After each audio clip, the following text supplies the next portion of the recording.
Troisième et dernière question de cet exercice, on vous demande maintenant, on revient au cas de base, au cas initial, donc f indice taux avec taux général. On vous demande d'exprimer f indice taux en fonction de f indice 1, puis d'en déduire la transformée de Fourier de f taux. Quand on dit en déduire, ça veut dire sans refaire tout le calcul, en utilisant ce qu'on a ici. Comment ça va fonctionner? Alors, regardons f indice taux et comment faire ressembler à f indice 1. L'idée, bon, alors essayez de trouver par vous-même, hein, faites pause si besoin, je vous donne quand même des petites astuces. Comment faire en sorte que ce f indice taux ressemble à, donc, soit proche de f indice 1, où f indice 1 on va remplacer tous les taux par 1. L'idée c'est comment je fais pour avoir des 1 ici à la place des taux et sans forcément, enfin bien sûr je n'ai pas le droit de mettre 1 de force parce que j'en ai envie. Donc qu'est-ce que je pourrais bien faire? Mettez pause si vous voulez réfléchir et je donne la solution maintenant. La solution c'est la suivante. Je vais factoriser par petit taux dans chaque ligne. Quand je factorise par petit taux, ça vous donne les taux fois. Alors c'est pas très propre de mettre taux fois une accolade, mais ça permet, je pense que c'est plus clair que si je le fais autrement. Je vais avoir taux facteur de quoi? Quand je factorise par taux, je vais avoir 1 plus x sur taux. Donc là j'écris 1 plus x sur taux. Là, quand je factorise par taux, je vais avoir 1 moins x sur taux.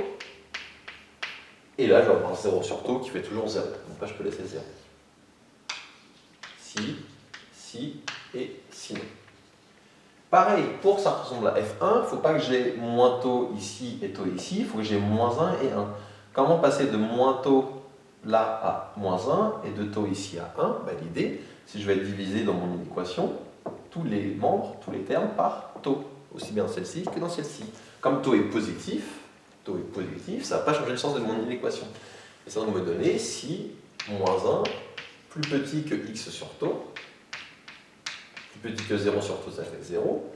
Je vais avoir 0, plus petit que x sur taux, plus petit que 1. Et sinon, il reste inchangé. Du coup, qu'est-ce que j'observe? J'observe que ça, c'est quasiment f de 1.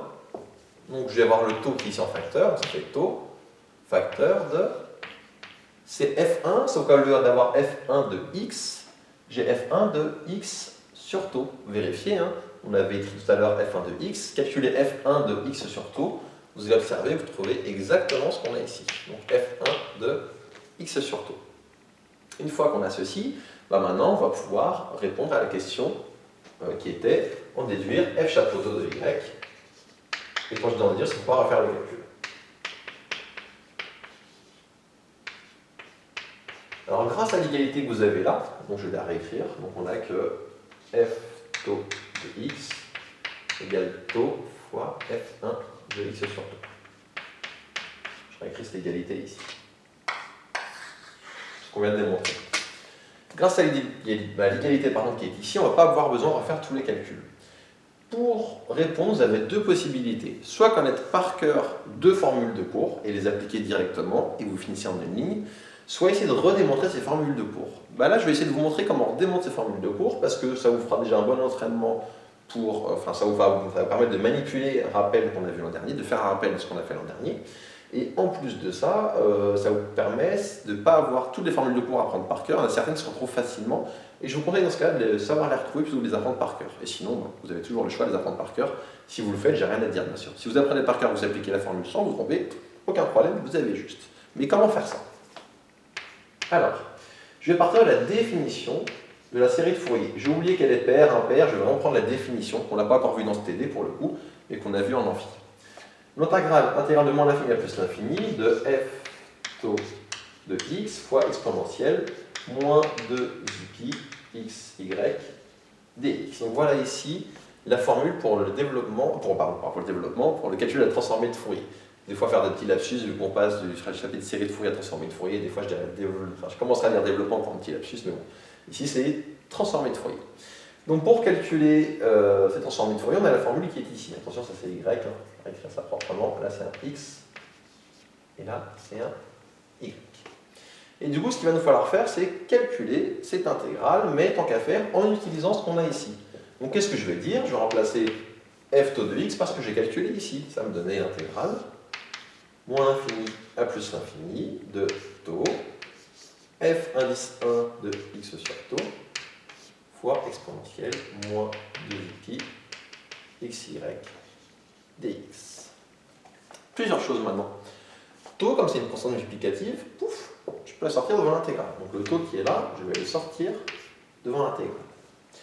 Autre chose, moi mon but pour me ramener à la transformée de Fourier de f chapeau 1, je vous répète l'énoncé, c'était exprimer f taux en fonction de f1 et en déduire la transformée de Fourier de f taux. Donc si c'est en déduire, ça veut dire qu'il faut que j'utilise la transformée de Fourier de f1. Pour la faire apparaître, il faut que je fasse apparaître la formule de la transformée de Fourier de f1. La formule, ça va être quoi? Au lieu d'avoir f1 de x sur taux, il faut que j'ai f1 de autre chose. Comment je fais pour avoir f1 de autre chose? Une autre variable qu'on pourrait appeler surtout pas y, mais n'importe quoi, par exemple u. Je l'ai un peu dit, hein.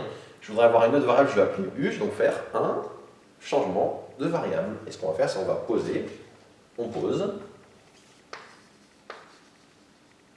u égale x sur taux. On a les réflexes habituels, quand je fais un changement de variable, je calcule du du. Du, ça va donner dérivée de x sur taux par rapport à x et 1 sur taux, fois dx. Et donc ça me donnait le taux, je l'ai sorti devant, intégrale de, quand x tend vers moins l'infini, moins l'infini sur taux, ça va donner aussi moins l'infini, donc la barre inférieure ne change pas. Quand x tend vers plus l'infini, je vais avoir plus l'infini sur taux, ça ne va pas bouger non plus. Alors pourquoi ça ne bouge pas? Parce que taux est positif. Si taux avait été négatif, on aurait eu une inversion des bandes. Du coup, on poursuit le changement de variable et ça va donner. Donc on poursuit ici, on va avoir du f1 de x sur taux, ça vaut donc u, c'était le changement de variable, ici on a un u, f1 de u fois exponentielle de moins 2i pi, et on observe que si u vaut x sur taux, c'est que x vaut taux fois u. Du coup, ça va donner, on remplace x par taux fois u, taux ici faire u fois taux pour le coup, donc u fois taux y, pour bien mettre en valeur ici le taux y, vous verrez après pourquoi, et je vais obtenir que le dx, je le remplace par dx et taux fois du. Une fois qu'on a ces choses-là, qu'est-ce qu'on observe?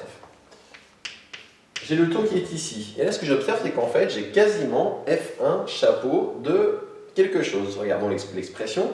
J'ai bien intégrale de f1 de u, exponentielle moins 2i pi u, fois, alors si j'avais eu fois y, ça aurait été f1 chapeau de y. Là, j'ai pas fois y, mais fois taux y. Comme j'ai fois taux y, j'obtiens f1 chapeau de taux y.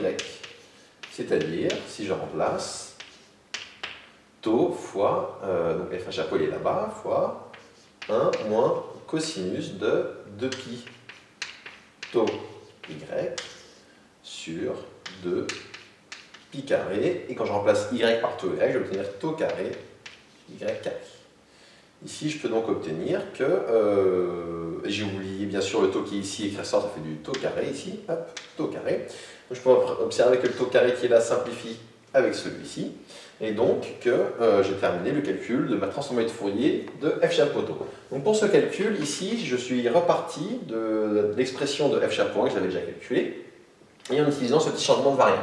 Comme je vous l'ai dit, si vous connaissez vos formules par cœur, j'aurais pu passer directement de là à là, et donc après conclure directement, mais retenir d'où viennent les formules, et retenir le changement de variable, je pense que ça ne fait pas de mal pour comprendre comment ça se passe. Une remarque sur ce qu'on a fait ici, on aurait très bien pu calculer directement la transformée de Fourier de f taux. Ça marchait aussi et pas vraiment de difficulté, on pouvait très bien le faire sans aucun problème. Mais ici, l'idée, c'est que vous soyez capable, dans certaines situations, justement, de calculer une certaine transformée de Fourier, qui des fois va être plus compliquée que celle qu'on a fait là, dans l'exercice 1, et ensuite d'essayer grâce à ce type de formule, à ce type d'astuce, de pouvoir généraliser et trouver une transformée de Fourier d'autres fonctions proches, mais qui ne vont pas être totalement identiques en faisant des changements de variables ou des choses de ce genre. Donc voilà pour ce premier exo sur la transformée de Fourier, et on verra d'autres exemples dans les exos suivants.